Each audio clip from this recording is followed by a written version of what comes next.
So at that time, it's fair to say that communication became paramount, and the choice not to communicate could have been fatal. Welcome back to the Live Your Truth pod and podcast, aka the Lit Pod, where we explore all things mindset in the pursuit of empowerment. If we've not yet met, my name is Stephen Kempt and I welcome you to the Suffering to Service sessions. But before we jump into the deep end of the truth pool that is the Suffering to Service, I thought it beneficial to give you an insight into what to expect. So with that said, what are the Suffering to Service sessions? The Suffering to Service sessions are a conversational series through which we aim to communicate the trials and tribulations of real people and how they manage to turn their pain into power. Together, we will be discussing them facing some of their darkest and toughest, most challenging moments and how they were able to turn them into ammunition for the journey ahead and ultimately allowing them to become one of their greatest gifts.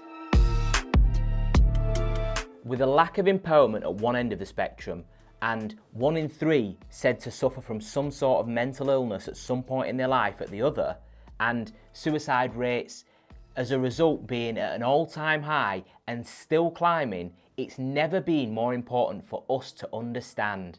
And one way in which we can gain clarity and perspective over our challenges is to share them with others and equally to be heard ourselves. I know that when I was suffering, it was as though no one else could relate, let alone comprehend. And as a result, that left me contemplating all kinds of misfortune. So at that time, it's fair to say that communication became paramount, and the choice not to communicate could have been fatal. Although it can leave us feeling vulnerable, open, honest and unfiltered dialogue permits us the opportunity to extract the learnings and identify practical solutions to our challenges, thus allowing us not only to overcome our obstacles, but equally to gain strength in that process and hopefully lead to the acceptance of an often misplaced gift, the gift, believe it or not, the gift of suffering.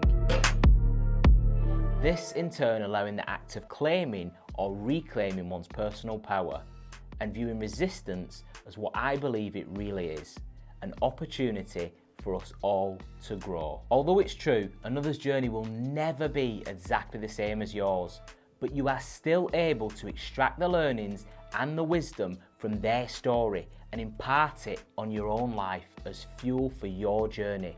We can take someone else's suffering and utilise it for service in our own lives, hence the term suffering to service. And with that said, perhaps you can find some value in Charmaine's story, aka my story.